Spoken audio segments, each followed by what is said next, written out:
যেই বিষয় নিয়ে আজকের মূলত আলোচনা সেটা হলো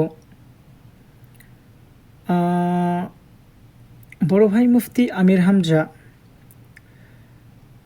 তিনি কিন্তু একটা আলোচনার ভিতরে বলেছিলেন যে রাসূলুল্লাহ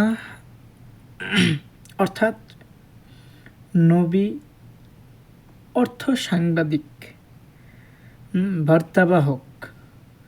সো এটা নিয়ে কিন্তু আমরা অনেক আলোচনা করেছি এবং আমরা কিন্তু আমির হামজা ভাইকে নিয়ে ভিডিও করেছি এবং বলেছি যে ভাই এটা নবী করিম সাল্লাল্লাহু আলাইহি ওয়াসাল্লামের শানে অনেক বড় একটা বেয়াদবি।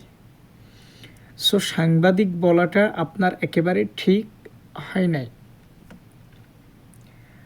সো উনি তার নিজের ভুল বুঝতে পারছেন, ঠিক আছে না?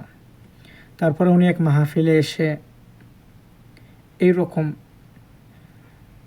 আলোচনায় বলছেন যে আমি তাহাজ্জুদ পড়ে আল্লাহর কাছে মাপ চেয়েছি, তওবা করেছি, আমি আশা করি আল্লাহ মাফ করে দিয়েছেন।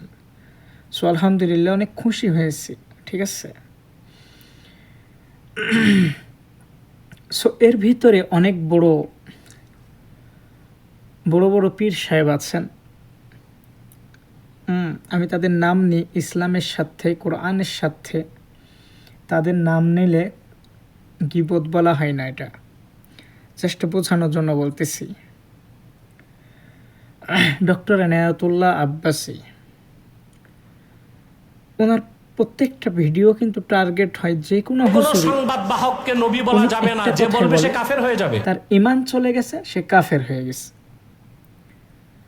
সো আমার জানা মতে হয়তো উনি কাফেরের ঝুলি নিয়ে বসে থাকে।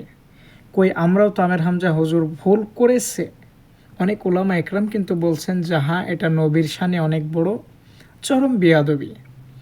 কই আমরা তো তাকে কাফের ফতোয়া দিই নাই, ঈমান চলে গেছে বলি নাই। সো এই ডক্টর এনায়েতুল্লাহ আব্বাসী সরাসরি তাকে কাফের বলছে, যেও কাফের, ঠিক আছে না? সো কেউ যদি কাফের না হয়, আপনি যদি তাকে কাফের বলেন, ঠিক আছে না, আমি যদি কাফের না হয়ে থাকি আর আপনি যদি আমাকে কাফের বলেন, তাহলে যেহেতু আমি কাফের না, তাহলে আপনি কাফের হয়ে গেছেন, আপনাকে তওবা করতে হবে, ঠিক আছে না? আর এক বক্তায় দেখি ইনারও নাম নেই, কয় আমির হামজা নাকি গাঁজা টেনে এসে স্টেজে বসে বক্তা সাহেবরা গাঁজা খেয়ে আসে। আরে ভাই, তুইও তো ওয়াজ করিস, তুইও কি গাঁজা খেয়ে আসিস? কই আমরা তো এমন আচরণ করি নাই যেমন মনে হয় যেন স্টেজে ওঠার আগে গাঁজা খেয়ে আসে। আবার তার গালে জুতাও মারতে চেয়েছে, ঠিক আছে না? সো আপনাদের মতন ওলামা ইকরামের মুখ থেকে এই সমস্ত কথা শোভা পাই না, ঠিক আছে না? অনেক ওলামা ইকরাম কিন্তু ভিডিও করছেন, বলছেন আমির হামজা যে ভাই রাসূলের শানে এটা বিয়াদবি, এটা বলার একটা লিমিট থাকে। আমরা যেভাবে বলছি, অনেক ওলামা ইকরাম বলছেন যে এটা বিয়াদবি হয়েছে, সে ক্ষমা চেয়েছে। আপনাদের কাছে, আমার কাছে তো ক্ষমা চাওয়ার দরকার নেই, তিনি তার রবের কাছে ক্ষমা চেয়েছে। তো আমি আপনি তাকে কাফের ফতোয়া দেওয়ার কে?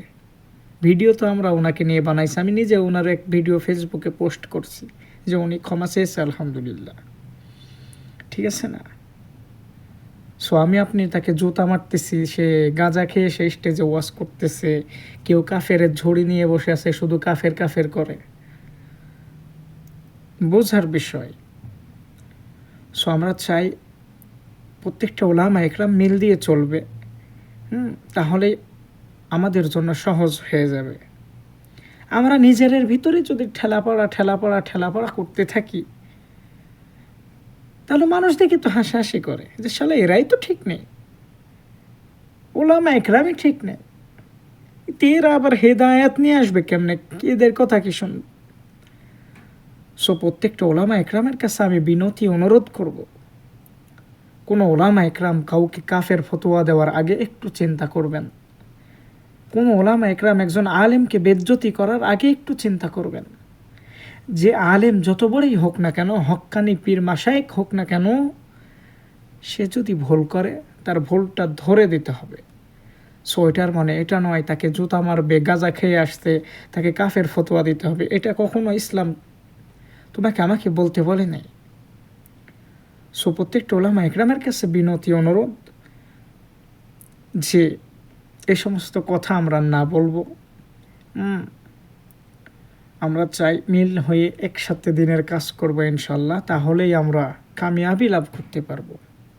আল্লাহ রাব্বুল আলামিন আমাদেরকে প্রত্যেকটা ওলামা ইকরামের সাথে মিলে মিশে থাকার তৌফিক আল্লাহ সুবহানাহু ওয়া তাআলা দান করুক।